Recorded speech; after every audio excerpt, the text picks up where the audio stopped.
Okay, so birthday haul. I'm gonna include even the books I got today. That I bought today. It was it's my birthday today, so I'm gonna include the books I got today. Is what I should have said.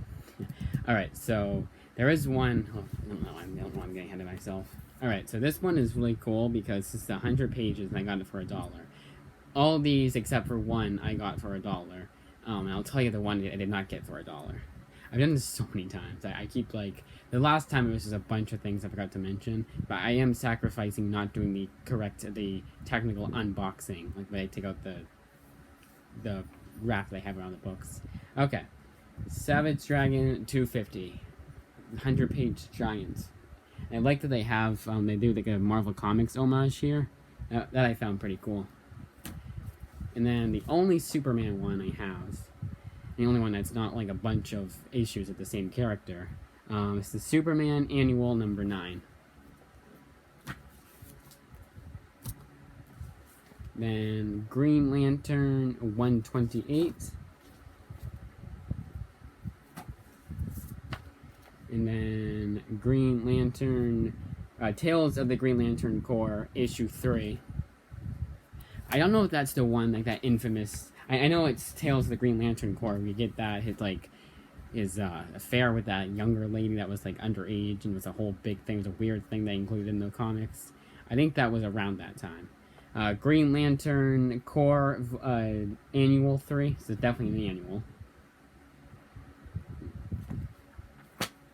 I thought that was Grant Morrison in the back because all I saw was the bald.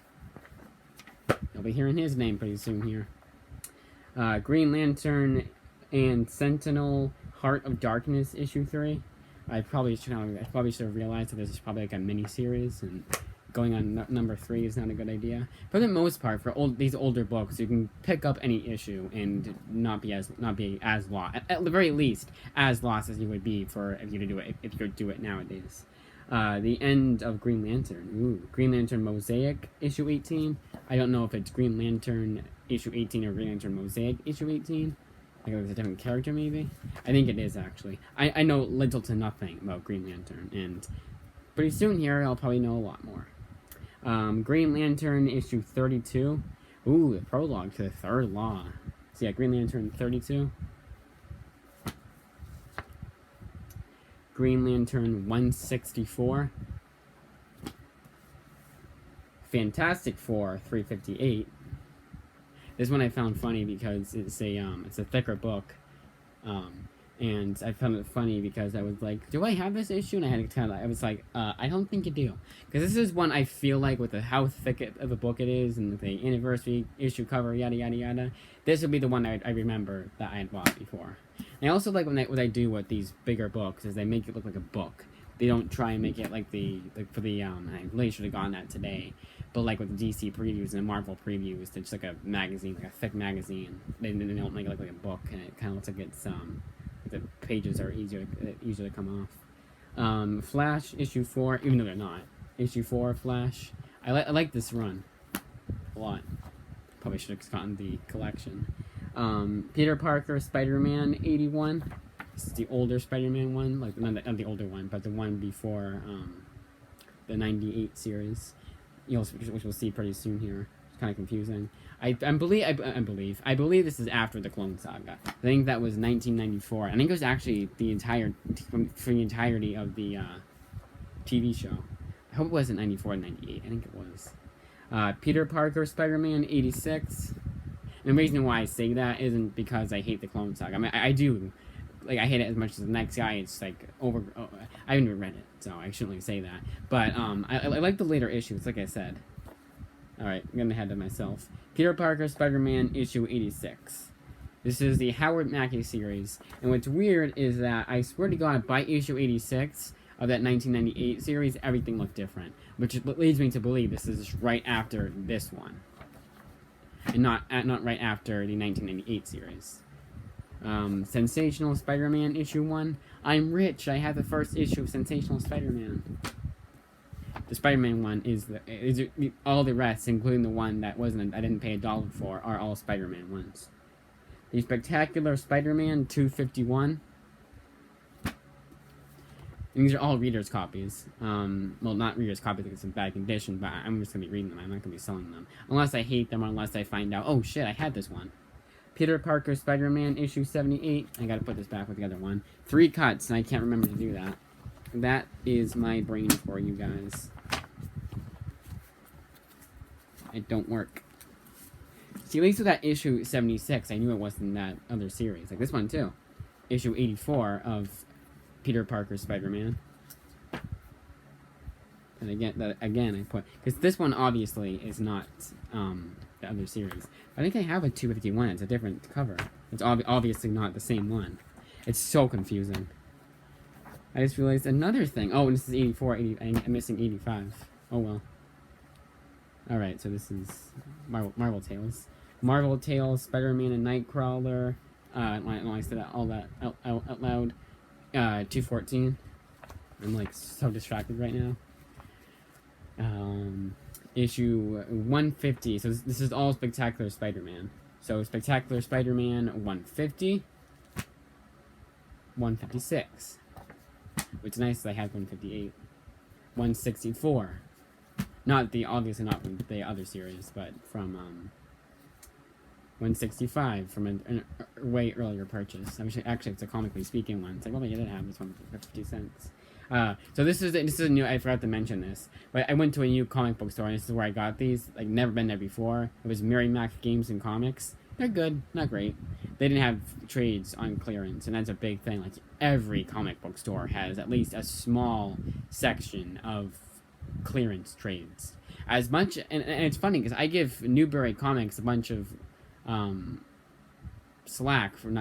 bunch of lip for a bunch of shit for not having a huge selection of trades, and it feels like it's getting smaller as the days go on.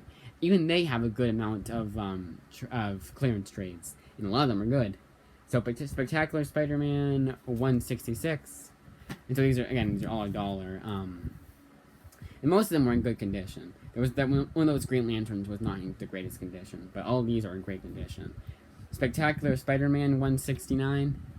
I don't think you should ever. If it's in bad condition, you should make it like free or like a 10 cents or something like that. 173 Spectacular Spider-Man. That Daredevil? No. I just like looked really quickly. All I saw was the outline. I was like, was that Daredevil? And I was way off. Spectacular Spider-Man 174. And then this is the one my dad bought me, and the one that's not $1, obviously. Yeah, that'd be a big steal, an even bigger steal than it was before. But this is The Amazing Spider-Man issue 149, the first appearance of Peter Parker's clone. So ironic that I'm reading the 90s Clone Saga at the time that I received this as a gift. Now on to the other gifts, the ones that I didn't know I didn't know. I went shopping first, and then an hour later I went out to eat, and then I feel like an hour later we opened presents. Like an hour after I got home. So this is part 1, by the way. I don't know if you saw that. But part 2. Oh yeah, a lot of them is a bunch of things I keep forgetting to mention. Some of them are from cheap graphic novels, and then some of them are obviously from from aunts, uncles, yada yada yada, that I obviously do not have right now. Which you'll get those later, obviously. The cheap graphic novels one, I'm really hoping comes soon, like really soon, like tomorrow or by this weekend. So by Sunday, knock on wood, it'd be nice if I had everything, like everything, because we're having a party on Sunday. Again, knock on wood, it'd be nice. I mean everything. All right, so let's get on to it. So this one was a long time coming, this omnibus. I had gotten the first omnibus in trade form because I had the first 2, and I was like, why the hell not just get a third one?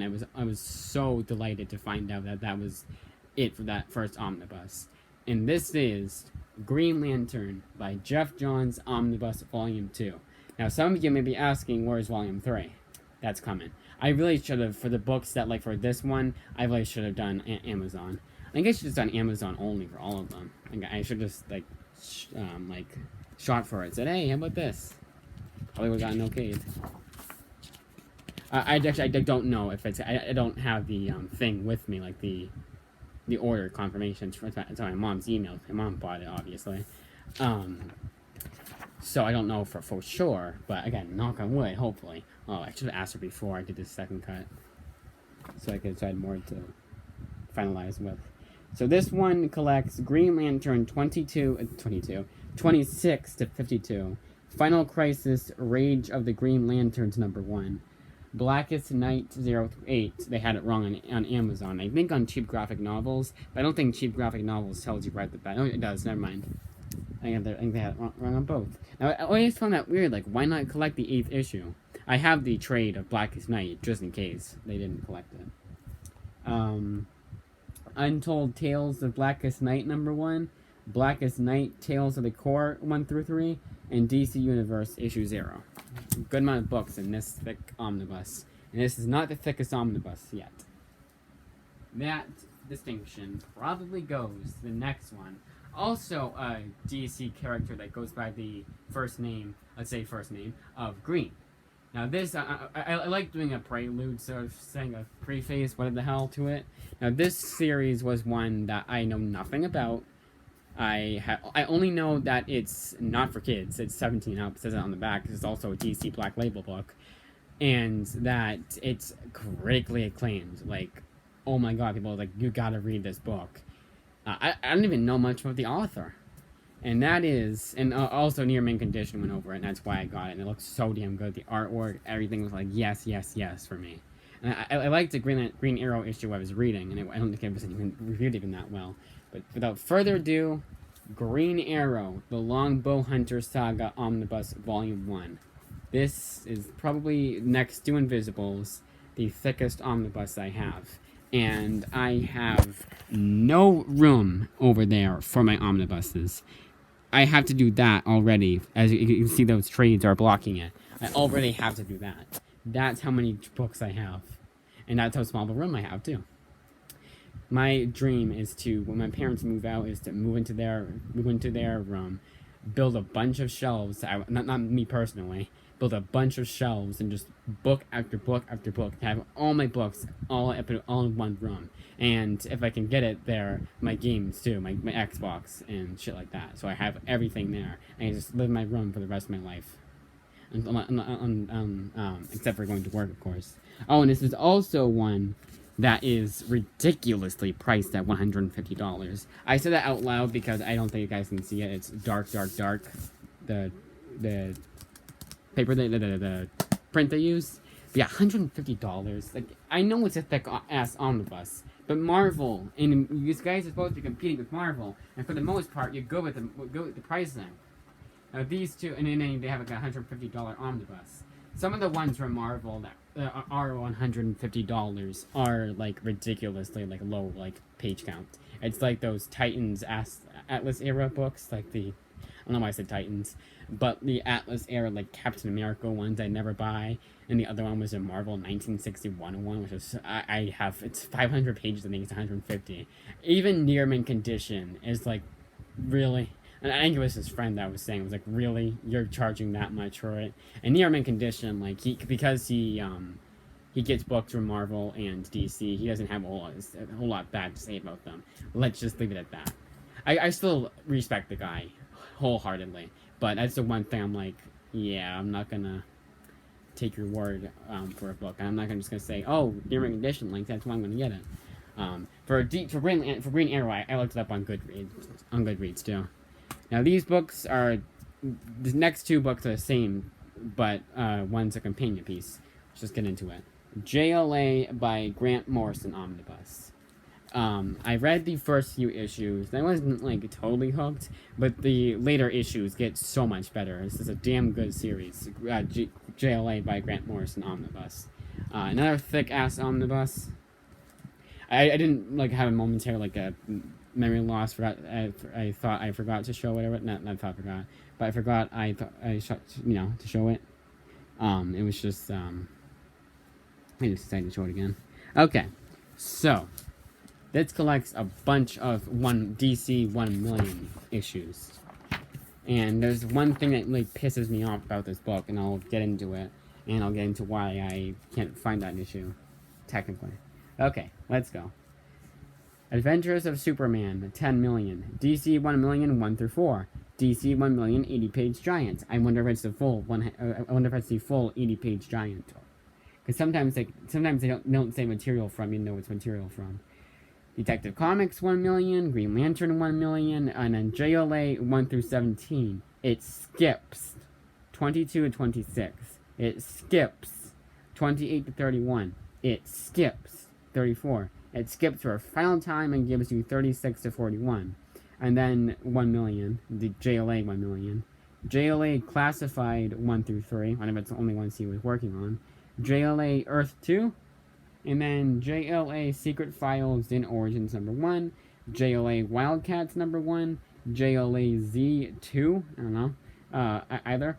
Martian Manhunter 1 million, Promethea Villains 1, Resurrection Man 1 million, Secret Origins 48, and Shazam 1 million, and Superman Man of Tomorrow 1 million. That's it.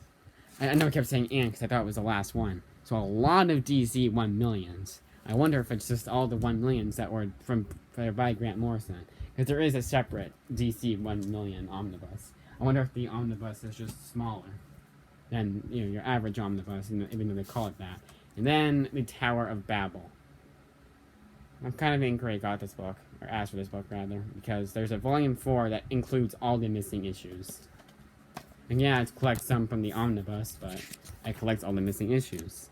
I don't know why they did this, especially for the deluxe edition, the better deluxe edition. Actually, volume 4 I had to get on the Kindle, that's right too. Never mind, I'm not pissed anymore. JLA 18 to 21, skips 32 to 33, skips 43 to 46, and then JLA Secret Files 3. Now I'm pissed because I think it was JLA 42 they didn't have. 35 was a tie-in to an event I'm not going to get because I heard nothing but bad reviews on it from Goodreads. And 42 wasn't a tie-in, and issue 27 was not a tie-in either. None of them got the best of reviews, so I'm not too terribly pissed. And 42, like, that's fine. That's just like Tower of Babel. Like, I don't know why, because there's no way Tower of Babel was like, oh, it's this issue and this issue.